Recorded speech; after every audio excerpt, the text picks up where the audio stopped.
Okay, everyone, good afternoon. It's a cold January 30th afternoon here in North Georgia, and I am joined today by Attorney General candidate and current State House of Representatives representative of I think it's District 62. Yeah, it is. Yeah, okay. Tanya Miller. Tanya, welcome. Thank you for coming by today. Thank you. Thank you. It's good to be here. And I know you're a busy woman and you got stuff to do, and so we'll get right to it. Normally, what I do at the beginning of these is I give the candidate just a minute, 2 minutes, however you want to take to introduce yourself. Tell us a little bit about you, your background, your history, family, whatever you want to talk about. So I'll turn the video over to you now to do that. Okay, great. Well, hello. Hello, Tom. Hello, everyone. I'm Tanya Miller. I am a Georgia State representative, current chair of the Georgia House Democratic Caucus, and a trial lawyer by trade. I grew up in Cleveland, Ohio. My family is originally from the Mississippi area. My mom kind of made her way up to the Midwest for factory jobs. So that's where I grew up. I grew up in a union family in a union town. That's kind of what Cleveland, Ohio is known for. And kind of grew up in a household focused on the rights and the dignity of workers and working families. We considered ourselves a part of the working class or working poor. We talked a lot about worker issues and politics in my house, and there was always this this sort of core belief or ethos that the dignity of work should be protected, and that working people were really the engine behind our community and our country, more or less. We didn't have lawyers. We didn't have money for lawyers, but we had union stewards. And in my family, a union steward uh, really was viewed a lot like a lawyer or a protector. And I grew up kind of admiring union stewards. I went to school at Case Western Reserve University. I got my bachelor's degree and my law degree from Case Western Reserve, where I served on the law review, was very active in my law school, really fell in love with the law. It kind of ties into what I said about how I grew up. The law sort of gave me a framework to stand up for and defend people. And so I really kind of bloomed in law school, my love for the law, and more importantly, at least in this moment, my love for the rule of law. I've spent over 2 decades in the courtroom. The first half of my career was as a prosecutor, both state and federal. I focused on, for the most part, in my prosecutor career, on violent crimes. I was a homicide prosecutor and a crimes against women and children prosecutor. As a federal prosecutor, I worked again on violent crimes and prosecuted immigration related offenses, as well as a host of other offenses. Most of the immigration related stuff dealt with folks who were illegally in the country for some reason, had been deported and had come back illegally. Let's see. In private practice, the second sort of half of my career, I came out, left the DA's office, started my own practice. I focused at first on criminal defense, sort of start with what you know. I knew the criminal world, criminal law, started representing accused people. My practice developed into a civil rights practice, representing folks in the police brutality space. So bringing those civil rights actions in federal court. Most of my cases involved either police violence, official police misconduct, and or conditions of confinement cases, bringing sort of cases involving how once a person and folks are in custody, how they are treated by the Right. government. In addition to that, I currently serve as general counsel to the Federation of Public Service Employees, which is a union here.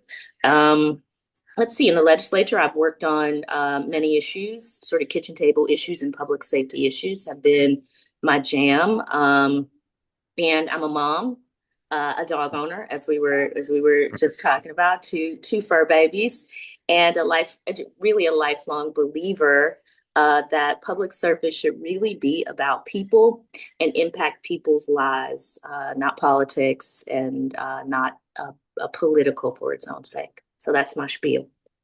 Well, that's a good spiel. Thank you so much for that. I'm a dog owner myself. I got two, so if you hear them barking, just ignore them.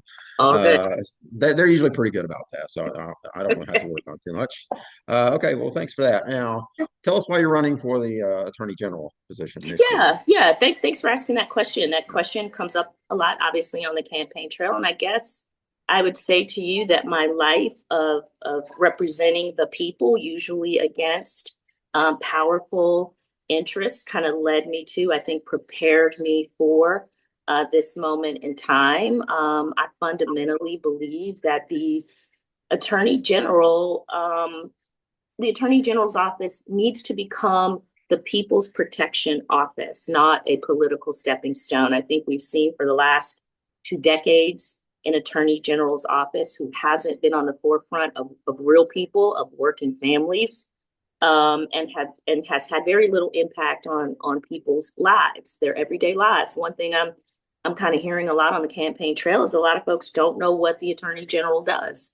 And that's not normal. The people should know exactly what the Attorney General does. So, right now, I think many Georgians feel that our system, our legal system, really all our systems work for the powerful, work for corporations, work for political interests or politicians. Oftentimes, those who abuse their authority, agencies that cut corners. And I've spent my entire legal career standing on the other side of that imbalance, the imbalance of power versus regular people. So we know that the Attorney General's office has enormous power to enforce the law. I'd say power and responsibility to enforce the law fairly, to protect consumers, to prosecute corruption, and to defend the Constitution, which is extraordinarily important in this moment. I want to see that power used with discipline, with independence, with integrity, and with courage, not for headlines, but for results that matter in the lives of working families. So at the core of this race and what it is about, I think it is trust. We are living in a trust deficit. A lot of working families don't have trust in our government. They don't have trust in our institutions. And I think we have to be intentional about rebuilding that. And I think Georgia citizens, deserve to trust that the top lawyer in this state, the top law enforcement or lawyer in this state, the top legal advisor, the legal voice for this state works for them first. Right. Okay, thank you. And I guess of those broad categories from what you're saying, that protecting the public and consumers would that be your probably primary priority number one? I Yeah, guess of those broad, yeah, okay, okay, yeah, yeah, I would say that. Yeah, I mean, the first thing I would say really broadly is that I want to see everyday Georgians protected. So right, that means aggressive consumer protection enforcement, holding bad actors, corporations, powerful people who violate the law accountable when they exploit families, seniors, workers, and small businesses. All of these things are happening in Georgia and have been happening in Georgia. It's very difficult for the everyday average working person to take on big corporate interests or big powerful interests. It's hard to right. get a lawyer to do it if you can't afford that, and they shouldn't have to. Really, the Attorney General's job is to do that work. So I look forward to doing that. And of course, public integrity and corruption is extraordinarily important in this moment. It will be a focus for me. I spent my life sort of doing that work, both as a prosecutor and as a civil rights lawyer, taking folks to court when they violate the Constitution. No one is above the law. No one is beneath the law. I believe that fundamentally to my core. And I think that my career, the variety in my career speaks to that truth. So, whether it's misusing public funds, abusing power, self-dealing. The Attorney General has to be willing to follow the law and the facts wherever they lead. And none of this is political. And then thirdly, I'd say constitutional enforcement. So what we are hearing on the campaign trail is a lot of folks are concerned about the rule of law. They are concerned about flagrant, not Flagrant. fragrant. I got some flowers behind me that are fragrant, but Right. flagrant violations of constitutional law. So it Right. is the Attorney General's job to ensure that state and local actors and federal actors, to be quite frank with you, follow the law and respect the constitutional rights of citizens and their civil rights. So enforcing due process, making sure that equal protection under the law is not just a theory, but it is a practice, and lawful, responsible, constitutional policing, not selective policing, not politically motivated policing, but consistent policing that is designed to protect and serve the people. These are priorities that matter a great deal to me, and they reflect my experience as a lawyer, how I have spent my career, and also just who I am as a person, how I grew up, and what I believe. Thank you. Now, the next question I was going to ask, are there any specific issues that, beyond the general, are there really specific issues that concern you that you want to focus on? I just want to throw this out there, and I don't want to put you on the spot because it's still happening as we're speaking. Mhm. But yesterday we had the case where the Trump administration is trying to get to voter ballot files, and I'm sure the AG has to play a role in that. So if you want to respond to that, you can, or if it's still a little bit too new, we can Mhm.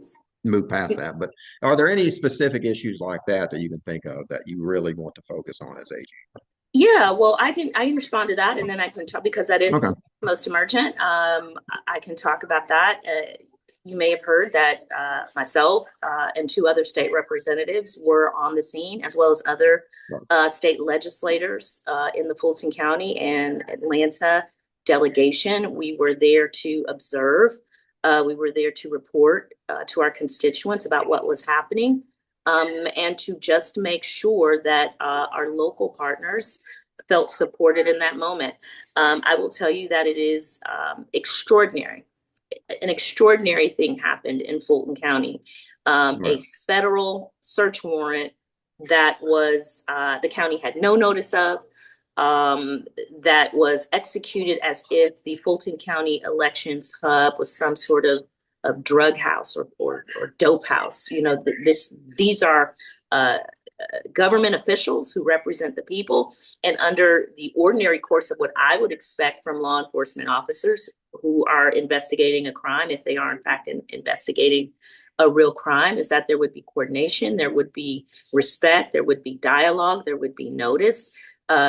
Largely our voter data, the boxes of voter data, and we're told that it's approximately 700 boxes of original voter information, voter ballots, etc., were under seal by court order and were securely stored as required by Georgia law.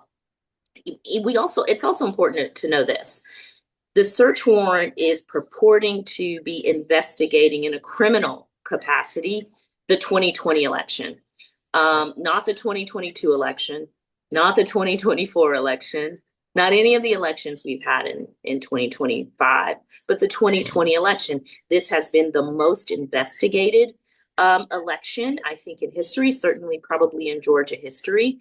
There have been multiple recounts, at least 3 counts of these ballots, dozens of court cases involving these claims that there was somehow fraud in the 2020 election, an audit by the Republican State Elections Board that concluded that there was no fraud that would have impacted the election results. And we've had Republican elected officials that have said unequivocally, Joe Biden won the 2020 election. Despite all that, we have a search warrant served on Fulton County, not by the Atlanta FBI, not at the behest of the Atlanta United States Attorney, but this investigation is being run primarily by a Missouri U.S. attorney who's been appointed by the president to, I guess, conduct these quote unquote investigations. And it just does exactly what I sort of said, the reasons why I'm running. It is done to undermine trust, in my opinion, although I can't speak to the motives of folks. It feels like this is being done to undermine the trust that voters have in our elections. It is being done to perpetuate a well-documented lie, and that is that President Trump won the election in 2020. And lastly, I think it is being done to intimidate voters. It is being done to suppress the vote. What folks out there want to not happen in 2026 and certainly in 2028, and that is for voters to come out and have their voice heard, particularly voters that they believe, they meaning the folks that are instituting these proceedings, perpetuating these lies, voters that they believe will not vote for them. And so it is extraordinarily disconcerting. Myself and two colleagues posted about going to Fulton County to be there to observe. And Roger Stone, we all know Roger Stone. It's circulating now, a comment that Mr. Stone posted under that informative post that the three of us were C words and that we were going to jail. So, this is sort of par for the course. None of us are afraid. None of us will be deterred. We will do our jobs to represent the people and stand up to the powerful. So that's the Fulton County raid. I guess in terms of issues, that specific issues that are important to me, I think always, if you're an attorney general or you're a prosecutor of any sort, you have to be concerned about public safety, and you have to do that in a real way. It's not by slogans, right? It's by evidence, it's by facts, and it's by enforcement, constitutional enforcement of our laws. Every elected person government has a primary responsibility to protect the people. I take that seriously. I'm one of the only folks in this race who have ever done that for a living. I've already shared with you my passion for workers' rights and working families. So we will be looking at wage theft and misclassification of workers, which I believe quietly sort of drains millions of dollars from working families.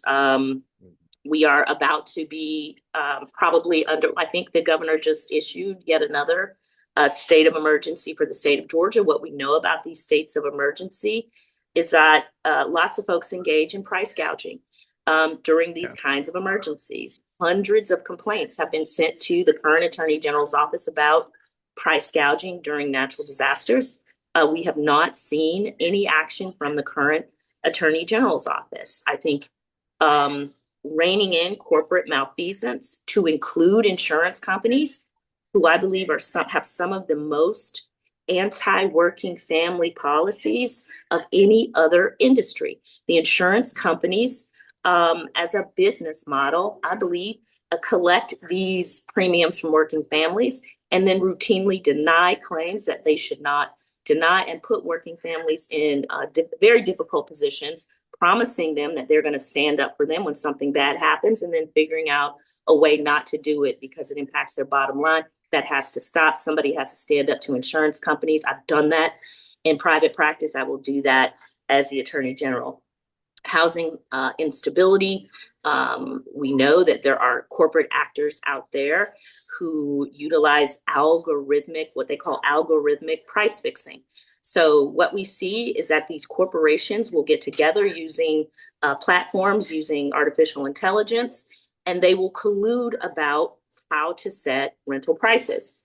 There have been several states that have taken legislative action to stop this. There have been attorney generals who have sought to preclude them from doing it. It is a very bad monopolistic practice.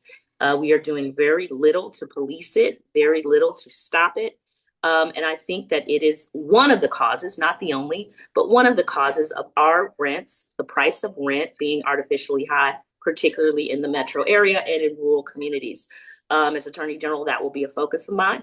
I'm going to need a little help from the legislature because I think our laws need to catch up with some of the sophisticated ways that corporations are scamming working families. But certainly that's important. That's important to me. So those are sort of three. I can go on, but I'll stop there. Thank you. And you already mentioned this. The next question I was going to ask you, what do you think sets yourself apart from your opponents in this race? And you mentioned that already. Could you just sort of summarize that again? What is it? What advantage do you have over your opponent rival for the primary. We don't know if there's going to be more. Right now there's two of you, but what do you think? What do you think your advantages or your strengths are Well, comparatively speaking? So, yeah, well, I think, depending on the candidate, the conversation about that, right, how I distinguish myself can be more specific or nuanced. But generally right, speaking, with all of these candidates, none of them, to my knowledge, have ever been a prosecutor. They've never stood as a representative of the people, a state actor representing the people in court enforcing law. Um, some of them may have worked with law enforcement, who might come down to the Capitol and lobby for things, but none of them have been in the trenches with our law enforcement partners on the scene of crimes, understanding deeply how our criminal justice system works, how investigations go, and how accountability should work under the law. I have done that. There is no one whose experience can compare to that. And if you are applying to be the top prosecutor for the state, and you want to see this office behave in a way that a prosecutor could wield the power of investigation, wield the power to hold people accountable, you need someone who has that experience, who understands what that work requires, who knows how to build a case, and who knows how to do it in a way that respects the Constitution. So I think that's one of the primary things that distinguishes me. And I've said that to the public, and we'll keep spreading that as we go across the state and explain the importance of the role to people for the things that matter most. okay, thank you. All right, so let's switch over a little bit to politics. I know it's Mhm. maybe a little dreary sometimes, but you'll be part of a statewide campaign. You got a primary, you'll be part of a Mhm. statewide campaign. What do you see? Our Democratic Party has struggled sometimes with statewide campaigns. What do you see from your experience as a candidate yourself? Uh, how do you think this statewide campaign should play out? What are you going to do in your specific campaign to Mhm. aid that statewide campaign? Well, I think I would just say three things. One, turnout, turnout, turnout, turnout, turnout. All right. We have got to run a disciplined county by county, precinct by precinct, even get out the vote operation that prioritizes, of course, our base voters, those who are loyal, but expands. It's base plus, expanding participation among people who often sit out on down ballot races or non-presidential Mhm. races. I think a lot of folks have this sort of perpetual question: does my vote really matter? Do these Right. folks really care about my vote? And one of the tenets of the way I am running my race is to talk to as many voters as I possibly can in places outside the metro area. That's why we have been to places like Cairo, Georgia. We've been to Liberty County. We've been to Savannah. We've been to Rome. We've been to White County. We've been all across the state talking to voters wherever they are. And so Democrats have got to be serious about their electorate. Our electorate wants to feel seen and heard and that they are prioritized. And I think that starts by going to see about people. That's what my grandmother used to say. If I could tell her I loved her all the time on the phone, if I didn't come see about her, she sometimes would lay that guilt trip on me. But I think it's Right. important. People want to feel like you care about them. And so that is part of our turnout operation. The second, I think, is message discipline. I think we as Democrats have struggled with our messaging at times. We have got to be clear about our messaging, and our messaging has to come from the bottom up, not the top down. We should be talking to voters about the things that they care about. And if you don't know what they care about, it's because you are not talking to them. So we do not pull issues out of the sky and wave them around like a flag and expect people to fall in line. We have to start with the people. They care about their lives. They are concerned about the American dream. They do not feel seen by our government. They do not feel seen by our political system.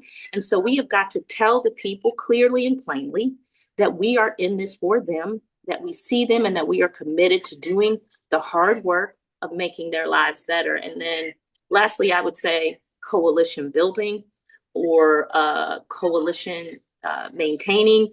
That means we have to be talking to our labor partners. We have to be talking to our faith leaders. We have to be talking to our civil rights advocates. We have to be talking to our law enforcement partners who care about criminal justice. We have to talk to consumer groups. This is a coalition party, and it's harder to be a coalition party. It's much easier to be a marching band than to be a jazz Right. band. So I think we have to work on coalition building, and that requires us to be talking to each other and cooperating and coordinating to turn out our base and to get those folks who are either independents or disengaged, disappointed voters. Right. Okay, thanks.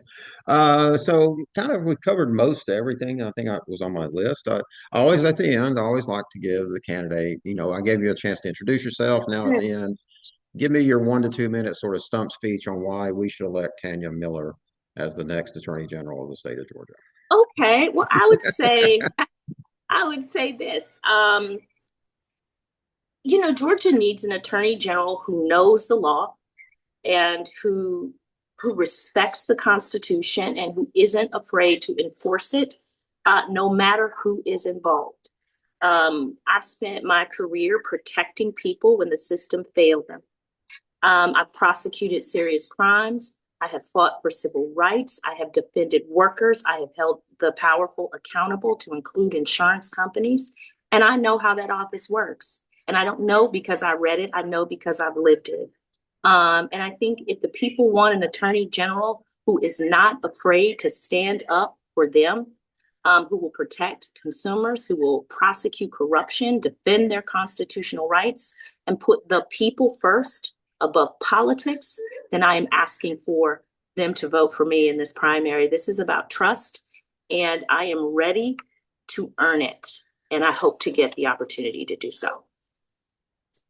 Tanya, thank you so much. I hope you will take the Roger Stone thing as a badge of honor. I can think of a few C words I could call Roger Stone, but children might be watching this video, You so I do. won't do that. But again, thank you so much for being a state representative, for being a prosecutor, and doing all the things you're doing, including what you had to go through yesterday. I appreciate that, and I always tell every candidate that running for statewide office is a big undertaking, and I just have to give thanks to everyone who does it. It's a Thank you. kind of service that most of us never have to go through. I ran once for 2 counties, and that about drove me crazy. And you're doing 159, so you got a way bigger task than that. But I do appreciate what you're doing. Thank you so much for your time today. Thank you, Tom. Thank you so much for giving me the opportunity. I'll All see you right. soon, I hope, in person. Yeah, come on up to North Georgia anytime the weather finally allows it. I promise you I will, and I look forward to it. Okay, thanks. All right. Bye-bye.